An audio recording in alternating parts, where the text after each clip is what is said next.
Magandang araw, ako po si Aristena. At ako naman si Benji Senyar. At ito po ang Arben Wisdom. Ngayong araw, ang ating pong hashtag ay hashtag Ningas Kugon. Kugon, wow. Tayo, meron po ba kayong posporo dyan? Baka makasunog ka. Subukan nga natin kung hindi tayo Ningas Kugon dito sa ginagawa nating vlog. Wag ganun. Hindi po ba ganun? Baka masunog yung sinasakyan natin. Akala ko susubukan ko na kung hindi Ningas Kugon. Wag. May lighter pa naman ako dyan. Naku po, may lighter pala. Kayo po, kumusta po kayo mga manonood? Kayo po mga kaibigan namin sa Facebook, sa YouTube. Enjoy nyo lang. Yan, enjoy lang. Baka naman kayo Ningas Kugon sa panonood. Yan. Mas maganda po, matapos nyo to. Yun, tapusin nyo po. Yan. Alam nyo po, isa po ito sa hindi na bagong kasabihan ba dito sa atin sa Pilipinas? Yun, kasabihan. Kasabihan din po na sabi nga, bata pa lang sinasabihan na huwag kang ningas kugon. Marami po kasi tayo ningas kugon. Isa-isahin po ba natin? Sige nga. Sa pag-aaral, ang daming ningas kugon. Nahirapan lang ng konti, nahirapan lang mag-memorize, mag-solve ng problem sa math. Ayaw na pumasok. Yun. May mahirap lang na project, ayaw na pumasok. Ayaw na ituloy yung pag-aaral. Sa trabaho, kayo po, ano po masasabi niyo sa trabaho? Alam ko, naka-experience din kayo matindi eh. Ay, hindi tumatagal niya. Kaya ningas kugon. Nag-resign agad? Oo, ayun, tigil agad. Tigil agad. Sa pamilya, pwede po ba mangyari yan, ningas kugon? Pwede. Ayan, nag-away lang, nahirapan lang. Ayaw na. Ayaw na, gusto na isuli. Oo. Ay, kawawa naman ang mga anak. Ningas kugon sa pagpapamilya. Yeah, ayun. At hindi nun tayo. Ningas kugon sa pagpapamilya. Sa paglilingkod sa Diyos, pwede po ba siya i-apply? Pwede rin. Paano po? Aba, ayaw mo na. Ayaw mo na. Dinaan na lang ng pagsubok. Ayaw na. Ayaw na. Ay, wag ganun. Abay, napakatindi. Kaya pala po tayo naalala ko yun sa awit 106 verse 13. Sabi doon, parang ningas kugon, kaagad na nilimot, sariling balangkas, kanilang sinunod sa halip na sa Diyos. So, parang ganun yung pagka, yung laman nun, kung makikita kasi natin, babasahin natin buong verse, sa dami ng mga himala na ginawa ng Diyos, yung mga favor na ibinigay doon sa bansang Israel. Abay, nagawa pa nilang kalimutan yung kabutihan ni Lord. Ningas kugon lang pala yung kanilang parang pagtitiwala. Yung kanilang pagtitiis. Nung parang makakaranas na nila ng kainipan, nung parang medyo nahihirapan na sila, nilimut nila na ang gumagabay sa kanila ay powerful. O comment po kayo kung naunawaan nyo na po ningas kugon. Ayan. Baka naman hindi pa anak. Unawa natin. O sige po, papaunawa natin sa kanila. Ayan. Kasi po, ito pong ningas kugon, bagamat limot na po ito ng maraming mga kabataan, lalo na ngayon, baka po hindi na ito naririnig. Tama. Kasi pansinin po natin, lalo daw sa generation ngayon, ang mga kabataan ngayon parang mainipin eh. Walang tiyaga. Ewan ko lang po comment po kung may mga kabataan ngayon na nakikinig. Eh, ikaw ba talaga naunawaan mo ningas kugon? Yes po. Ibig sabihin, ningas kugon, sa una lang maapoy, sa una lang excited, sa una lang ganado, pero hindi nagtatagal. Yun po yung ningas kugon. Kasi kung nakakita po kayo ng mga kugon, pag sinindahan mo po yan, napakabilis mo po kalat agad. Tama. Pero pagka nakakuha na, makikita nyo, biglang abo na, wala na. Yan. Ganon. Kaya Correct. ningas kugon. Totoo. Diba? Ang gagaling ng mga matanda paano naging kasabihan yun? Kaya na-i-apply sa maling ugali ng Pilipino. Huwag naman Pilipino. Ng tao. Ng tao, ayan. Ng Pilipino. Ng Kasi Pilipino. maraming masipag na Pilipino. Ayun. Ng tao na lang. Ayan. Hindi natin alam kung sino yung tao na yun. O pwedeng ikaw yun. Comment lang kung Pwedeng tayo yun dati. tayo yun dati. Ngayon pa. Ngayon ba tayo? Tanungin natin sila. Oh. Baka kayo din. Kayo. Oo, yan. Mahirap po pag ningas kugon, lalo na sa pag-aaral. Nangyayari po yun eh. Sa una, gusto mo tong course na to. Nung tumatagal ka, parang nagsasawa ka na. Nakaka-relate sila. Doon po, madalas ang nila, naiinip. Walang tiyaga. Yun kasi yung parang ugali ng isang ningas kugon. Nakasampung course na yan. Totoo po, meron ako mga nakaklase dati. Pangatlo na daw yun. Sabi ko ba, matindi, mapera. Diba? Ang ugali kasi ng ningas kugon, tandaan nyo po baka ikaw to. Una, mainipin. Iyo. Pangalawa, walang tiyaga. Iyo. May maidagdag po ba kayo tayo doon sa ugali? Ayun, talagang Yun po yung sakto yun, yung mga taong yan ay hindi talaga tatagal. Yan. At makikita natin pagka ningas kugon ang kasabihan ng mga matatanda. Kita nila yung resulta. Ayan. Wala pa, hindi pa po nangyayari. Parang nakita na nung matanda yan ang magiging buhay mo. Napredict na nila. Napredict talaga. Parang sa bagyo, no, napipredict. Malupit pa kay Pag-asa. Ayan. Talagang matindi yung pagkasinabing Ningas Kugon. Mhm. Sabi pa naman ay first impression is Last. last. Ayan. Kung ano makita sa'yo, talagang parang sumpa na ikinapit na sa buhay mo. Tama. Mahirap po yun. Mhm. Kaya kung tayo man ay Ningas Kugon ngayon, ano gagawin natin na? Aba, dapat ay Magbago na. Ayun, magbago na tayo. Magulo natin. Saka ano po yan minsan pati sa ugali, ganyan din eh. Yung sabi nga, yung mababaw na na parang translation o kahulugan, yung parang bait-baitan. Oo. Sa una lang pala. Bait-baitan, sipag-sipagan. Sipag-sipagan. Sa una lang. Lahat, una lang. Pero habang tumatagal, parang nagbabago Di ba nung halimbawa, binili ng bagong cellphone, binili ng bagong motor, ang sipag. Kahit ano utos mo, pwede. Talagang ganadong-ganado. Noong nanliligaw talagang kahit Ayan. ng sibat Tama. Kahit kaulan na, susunduin, kahit kabagyuhan, Pero pupuntahan. nung sagutin ay Bahala ka dyan. Busy ako, inaantok ako, bahala ka. Mag-commute ka na lang. Di ba? Kaya napakahirap po kapag... comment po yung mga na-experience mo na. Napakahirap po pag ito ay naging attitude natin. Ayun. Kaya maganda at ito po ay na-remind sa atin kasi ito po ay na-journal ko eh. Galing. Reminder din sa akin to na baka pala ako nakakalimot, baka pala ako ay parang masyadong kampante na ako pala nagiginingas kugon. Kaya binabackground check ko rin sarili ko, talagang tinatanong ko rin sarili ko. Sa tingin ko, hindi Hindi naman po tayo. Kasi parang hindi naman tayo Ningas Kugon sa Pagbablog. Pag-vlog natin. Tama. Kasi malayo na nararating nito eh. Nakita natin, nakasakay tayo sa layo na narating. Yan. Kung naabot po kayo nito ay talagang mapalad po tayo at pagpapalain tayo ng Panginoon na hindi tayo magiging Ningas Kugon. Yan. Makatulong itong vlog na to na kung saan hindi lang tayo starter kundi tayo ay mga Finisher. Yun, tama. Galing yan tayo. Kasi lahat ng Ningas Kugon simula lang yun. Totoo yun. Pero sakto yun tayo. Hindi talaga tinatapos. Tama. Si Pablo. Kilala niyo po ba si Pablo? Hindi yung kapitbahay niyo. Hindi po San Pablo yung San Pablo sa lugar sa Laguna, hindi po yun. Si Apostol Pablo. Ayun. Na nakakilala sa Panginoon. Sabi niya, it is finished. Ayun. Si Jesus Christ din, nung nasa krus ng Kalbaryo, sabi niya, it is finished. Dapat talaga, may natatapos. Ayun. Lahat ng Ningas Kugon, walang matatapos. Kapos. Galing Kinapos, tapos. Tapos ka. Tapos sa maligayang araw. Ayun. Kaya tayo ay makita nila na talagang consistent tayo sa ating gagawin. Tuloy-tuloy for the glory of God. Ayun. Kaya tandaan po natin kapag ngayon nakibugnutin, dahil lang minsan bugnutin tayo, naiinip. Tama. Parang walang pasensya, baka nagiging Ningas Kugon na tayo. Yan. Ikaw, tanongin mo sarili mo, tingnan mo din, baka kaya pala ako nagiging mainipin. Gusto ko resulta agad. Gusto ko kumita agad pero wala ka pang ginagawa. Hindi pwede. Hindi pwede yun. Sabi nga, aralin mo muna. Gusto mo yumaman? Pagtrabahunan mo. Learn before you earn. Iyan. Marami kasi gusto ay short cut. Yan.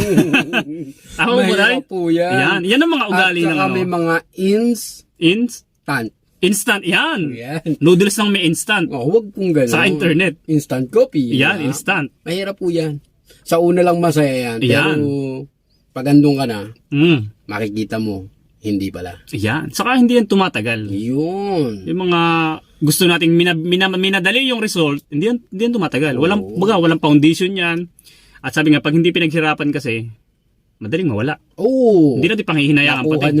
Tama po yun. Diba? At isa pa tayo sa ugali natin, dapat talaga, mahirap kasi pagka tayo ay kapag tayo ay Ningas Kugon, ugaling Ningas Kugon. Alam nyo po, sa halip na makapag-push dun sa tao, nangyayari kasi hindi siya nakakatulong nakakahila pa siya pababa. Yan. Halimbawa, ako, ito yung pangarap ko. Tapos ito, halimbawa na lang, o sa sarili ko na lang, ako may may pangarap, tapos mayroong taong parang umaasa sa akin. Kapag kasi Ningas Kugon doon sa resulta ko, ang mangyayari, parang sisisihin niya kung tagal naman na resulta mo, nakakasawa na, paulit-ulit na lang. Yung mga parang nangangako ka na, ito, magkakaroon ka ng ganito, pero hindi natutupad. So, sa halip na ako parang mamotivate, ganahan, parang nawawalan ako ng gana dahil ikaw ay Ningas Kugon, nahahawa ako. Di ba ang hirap?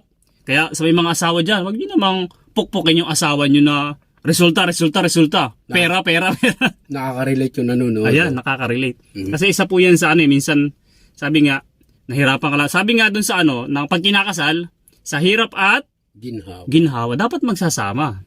Nakaramdam ka lang ng kaunting hirap. Kasi ang mag-asawa naman, talagang, lahat po ba tayo wala exempted sa ano, paghihirap? O yung sabihin natin pagsubok ng mag-asawa? Lahat ay dadaan doon. Ayan, lahat. O, dumaan ka lang doon, parang gusto mo na agad ayawan, parang gusto mo nang hiwalayan. Sa uli mo na agad. Ang tagal ng mga sinasabi mo, parang, ganun yung sumbat lagi eh. Ang tagal naman, kailan na magkaka-result? Huwag kang mainit. Ayan. Kasi ang kasabihan natin, hindi lang ningas kugon eh. Ang panlaban doon, sipag at tiyaga. Ayan. May sipag at tiyaga naman eh. Tama. Ang mahirap kung ningas kugon, bumibigay agad. Ayan. Nagkukwit agad, Tama. sumusuko agad, Tama. ayaw na agad. Ayun. Kung lumalaban Ayan. at palaban, Tama. doon ka na. Diba? Sabi nga, hindi na baling mabagal, basta may doong progreso, basta nagpapatuloy. Ayan. 'Di ba? Kaysa naman sa biglang bilis na bilis mo ngayon, bigla kang hinto, biglang ayaw. Naku, Ningas kugon talaga. marami din Kristiyanong ganyan. Ayan. Paano po yun tayo? Apoy na apoy. Nang mabuhusan ng malamig, nawala. Nawala. Nang ano pa? Nang sama pa, nang mawawala. Parang yelo. Oh. Parang yelo ba? Ayun. Matindi yun. Kitang-kita mo, nag-yelo. Mamaya, tunaw na. Ayan. Nasa lupa na.